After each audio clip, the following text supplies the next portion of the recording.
Welcome back to the Press Club with me, Kendall Burton. With me this week is Mr. Earl Bousquet, veteran journalist and regular guest on the Press Club.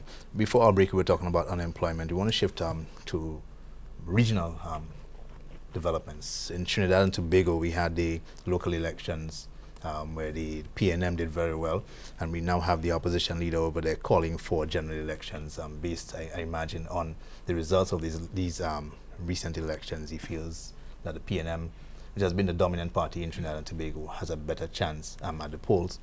I want to get your take on the developments in Trinidad, but more specifically, a number of people have been pointing to, and it's one of my observations and concerns as well, the turnout, the low turnout in those elections. I think it was about, what, 26%? You know, we've had a similar experience with our last general election, and I think it is a serious indictment on the political system in the Caribbean. Also, I believe it was the first experiment at the proportional representation in Trinidad and Tobago. So I would like to get your take on those elections and how you think they turned out. Yeah, well, first of all, Kendall, as you and I know, people do not necessarily pay as much attention to local government elections as they do to general elections. And in the history of the Caribbean is one where local government turnout at local government elections is always extremely low and disappointing, to the extent that some countries like St. Lucia don't even bother to have local government elections. The Local Government Election Act was suspended here in 1980. Yeah, but even for Trinidad, this is a low turnout. Yeah, I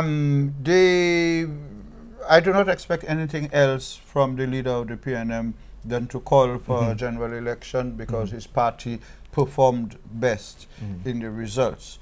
But the question is, did the PNM win those votes? Did it win those results, or is it that the ruling party and its allies lost? From the standpoint that what's happening in Trinidad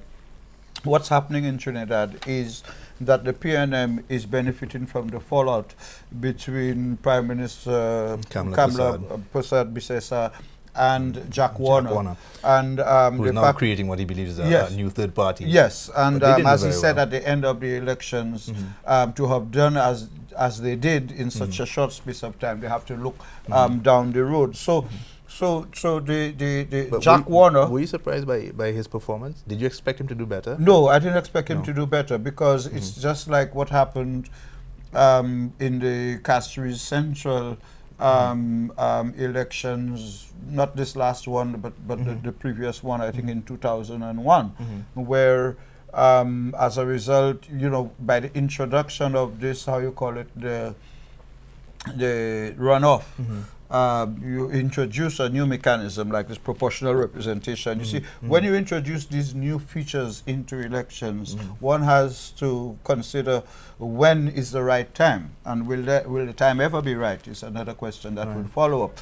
But in our case, in Castries Central, you saw in the Labour Party, you had 4 candidates running to be the candidate, the 4 Ps. As a result of that, 1 won, 3 lost. The other 3 didn't support the one who won, and therefore the strength of the one who was going up was reduced by at least 2/3.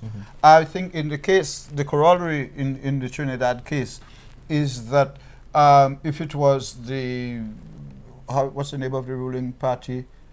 The People's Coalition. Yeah, if it was the coalition going in with Warner on board, without Warner having split the ruling party's support right down the line, because you notice they didn't win any seats, but they won councillors. You know, but they had the effect, and I suspect that is what Jack Warner wanted to do. He said, well, Kamla Bissessar, you got rid of me in your cabinet, I'm getting you out of government. And therefore, he created this new party, which he could have afforded to build, and did it and did the damage. And the PNM is rightfully benefiting from the results. And of course, locally, we have similar calls for for elections to come earlier. But you know, it's like chalk and cheese. We don't have the same situation there. But having said so, I would really like to see local government return to St. Lucia.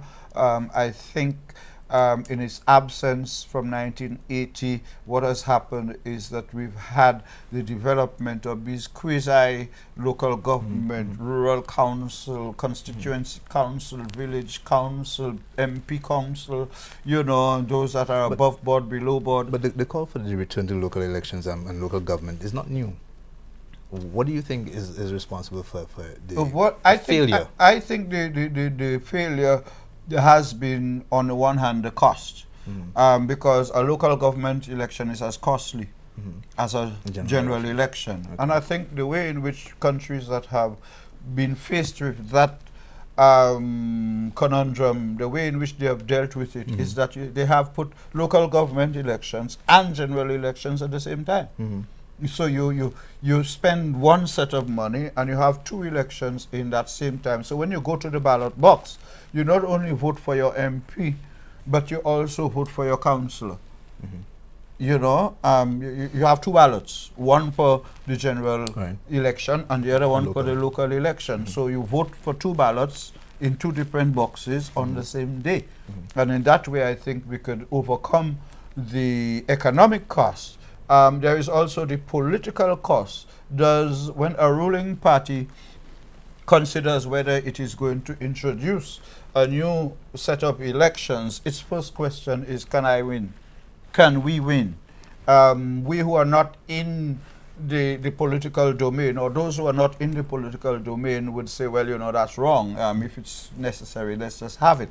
But the reality is that you're not going to get either the UWP or the SLP to bring local government elections back until either of them is sure that it is going to win that local government election. But I think that we deserve it. I think it is something that needs to happen. We've had changes in the local government structure. We've had two new towns added, Grosley and Vieux Fort. We've had two new mayors, therefore, added.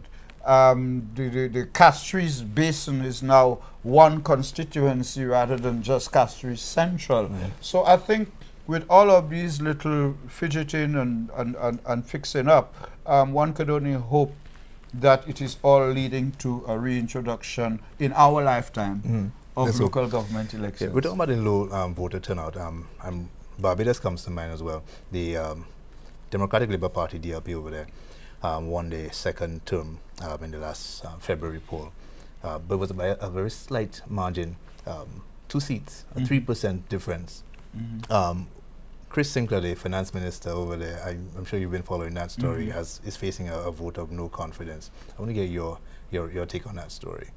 Well, is that going anywhere? No, I don't think it's going anywhere. I think that the people in Parliament around the world, when it comes to votes of no confidence, St. Lucia is the only place I've known of late, when I say of late, decades ago, where a vote of no confidence was voted for by members of the government, which led to the fall of the government. It was a suicide Russian roulette at the time, if you ask me. But in the case of Barbados, I suspect that when it comes to the vote, each MP there will vote to maintain the status quo, and that a vote of no confidence can have disastrous consequences for the ruling party and for every MP, and they'll be more interested in saving their skins in Parliament than in giving the possibility of Owen Arthur or Maya Motley becoming the next Prime Minister of Barbados. Okay, now we jump from local to regional developments. There's another local, I guess it's quasi-regional as well, in terms of the Alba Petro-Caribbean development, which we also touched on while we were talking about the Hess sale.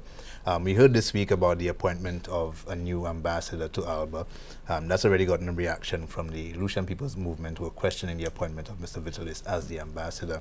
I want to get your take on the appointment, and you already mentioned some of the possible advantages or suggestions that we can make to the new owners of the Hess oil refinery and storage facility in Cul-de-Sac. But let's talk a little bit about Alba, the role that this ambassador can play in making sure that some of the suggestions that you presented actually become reality. First of all, let me say up front that I know Mr. Vitalis, the person who has been appointed as a non-resident. But that's not going to in any way influence your comments? Yes, it probably will, because I know him so well, and I know him better than the people who criticize him. So I'm able to say to them things about him that they will not necessarily know. Right. For example, that he's fluent in Spanish language. He was trained in Cuba. Right. He has a long history of public service. He's a focused individual. He's the man for that job. Unlike the suggestion, I heard the suggestion, read the suggestion by the LPM leader, Mr. Prudent is known. It is widely known that Mr. Prudent wanted to be St. Lucia's ambassador to the United Nations during the period 2006 to 2011. That didn't happen. So therefore, I do not disagree with those who trace a tinge of possible jealousy in his suggestion that the guy is going to be paid too much money. They should have just set up a desk job at the Ministry of Foreign Affairs and have that desk officer. You cannot have a desk officer dealing with something as important as ALBA, which includes 7 OECS, 7 CARICOM member states, or Petrocaribe, which includes, you know, over a dozen Latin American and Caribbean countries. I think Mr. Vitalis can do the job. I hope he doesn't get himself too sidetracked by the negative criticism. This is St. Lucia, and anything anybody does will be criticized. I think he can do the job. But if he's as focused as you say he is, I'm sure he can. And if he's as focused as you say he is, he's a focused guy. I heard that from other people who know him. He's a focused guy, and I think he's very enthusiastic about the job. I know that he has been holding meetings with the Venezuelan ambassador with a view to putting structures in place, and he didn't have to have an interpreter, you know, to do that. So because he's fluent in Spanish and Portuguese. I would rather the critics assess him 1 year after and ask him to come to the table, give him a chance. I think that, you know, if I were to talk to him, I would make precisely those recommendations to him, that he see his job not just as St. Lucia's ambassador to ALBA and Petrocaribe, but to also use the access that will give him to various various institutions and institutional arrangements to help doing what we were talking about. Find new avenues for us to create new jobs, for us to secure our source of fuel supplies for the future. Because if Syria goes bad again and the Suez Canal gets closed, you know, we get hit very bad. And I'm saying, you know, if Eustace Vitalis, I know him as Chinese, if China were to be able to convince the Venezuelans to give us Petrocaribe, which it hasn't been agreed yet. St. Lucia and Venezuela are discussing the contents of the Petrocaribe, and there's nothing near an agreement as yet.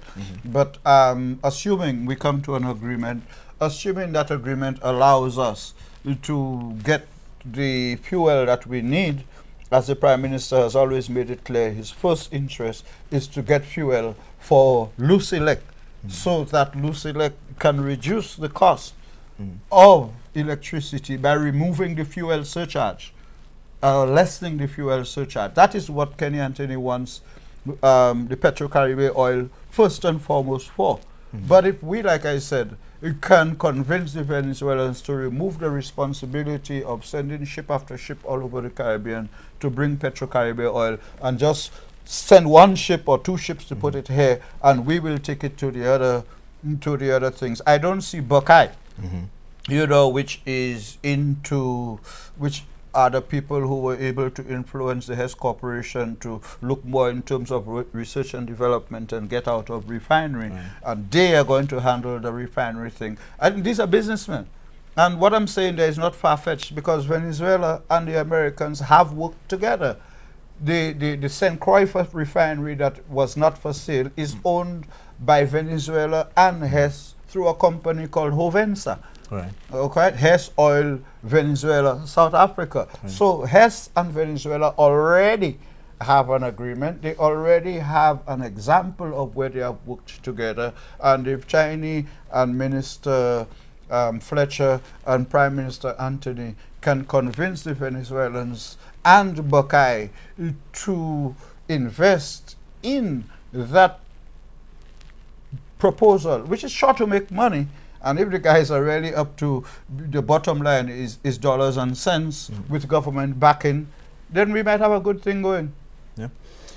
Let's shift focus internationally. Another big story making the news this week: the U.S. allegations against the United States of spying, having its allies under surveillance, coming out of the Snowden revelations. That's a NSA contractor who turned whistleblower.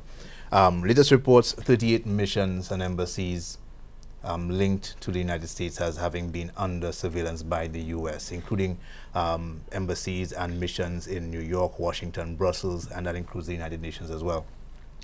Most vociferous in their opposition or in expressing their displeasure at the revelation has been Germany and France, who've summoned meetings with the U.S. President Barack Obama, concerned also about the implications of these revelations to the discussions on the Transatlantic Trade and Investment Partnership, the TTIP.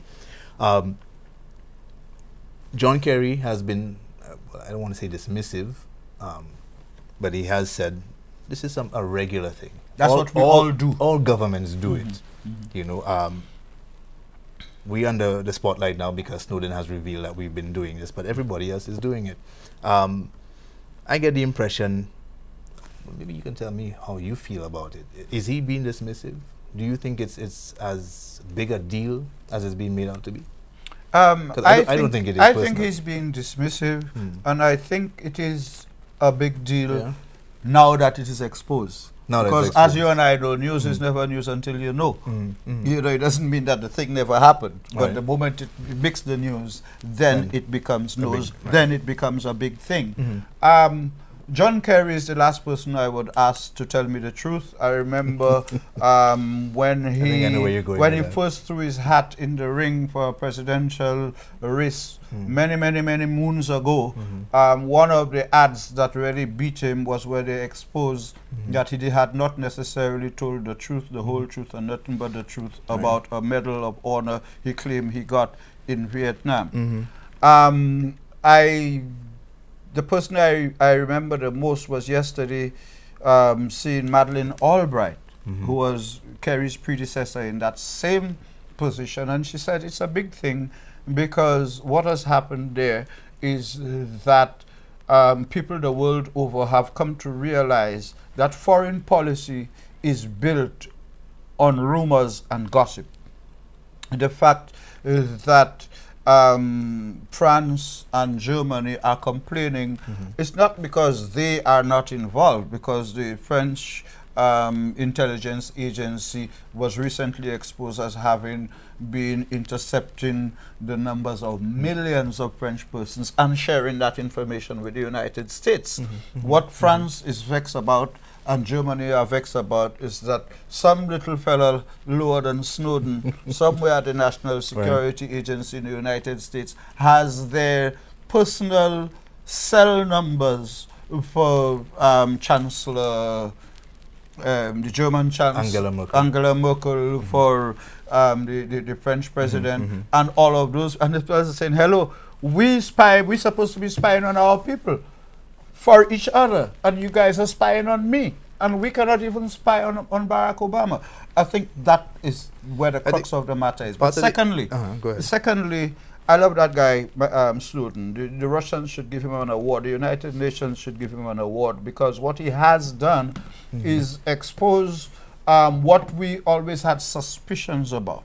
I mean, if the internet takes us all over the world, I mean, there must be something or somebody that could monitor the internet all over the world. The person and persons who can do that are the United States and those agencies that invest money in spying, which they call intelligence gathering. You know, but it happens all over the world. Our telephone conversations are monitored in St. Lucia. The police have the possibility to monitor any telephone conversation if they are allowed to do so by a judge. So once you have a phone pal, people will hear what you're saying. It applies to us here. It applies at the governmental level. It applies internationally. Whether you want to call it spying or you want to call it intelligence gathering, it comes to the same thing. Decisions made by countries are based on their knowledge of what the other country is doing. You go to court, the best defense lawyer is not the one who can defend his client better, but one who can you know what the other side is coming with. And poke more holes in there. Poke more holes in there. So. Yeah, but I think part of the problem with Germany and France too is that they see America as a bit of a hypocrite because of the differences that they've had in the past in terms of intelligence sharing, where America has been pushing for more liberal approaches in data and information and intelligence sharing. Europe has been more conservative, saying, you know, let's not be so open. And then here you come. Yeah, but they're hypocrites as well. I mean, France and Germany and the others in Europe, not one of them had anything to say when the United States hijacked the Bolivian president's plane from Moscow to France. They hijacked it because they thought Edward Snowden was on board. And he wasn't. And at the end, all of them just pull out and say, well, you know, we made a mistake. You know, there's a lot of that type of hypocrisy poking its head in a way that we are required to just accept that is. I love Barack Obama being president of the United States. But you know what I don't love about has been happening under him? America has assumed the right to enter countries in pursuit of its national security interests, whether you like it or not. So drones could bomb parts of Pakistan and Afghanistan and Yemen, whether the governments like it or not.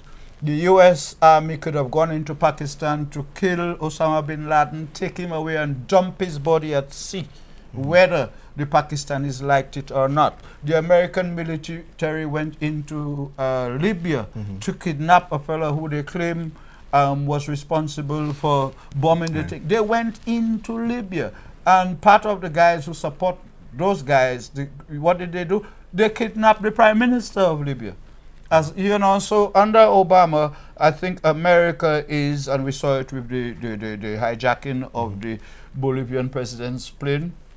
Under Obama, America has done a lot of good, is doing a lot of good, but I keep telling people Barack Obama stopped being Barack Obama when he became president of the United States. He cannot do what he wants. He's responsible for the national security of the United States. Let's take that break, and when we come back, we'll continue that conversation. We're talking about the big stories making the news this week, locally, regionally, and internationally. This is the Press Club.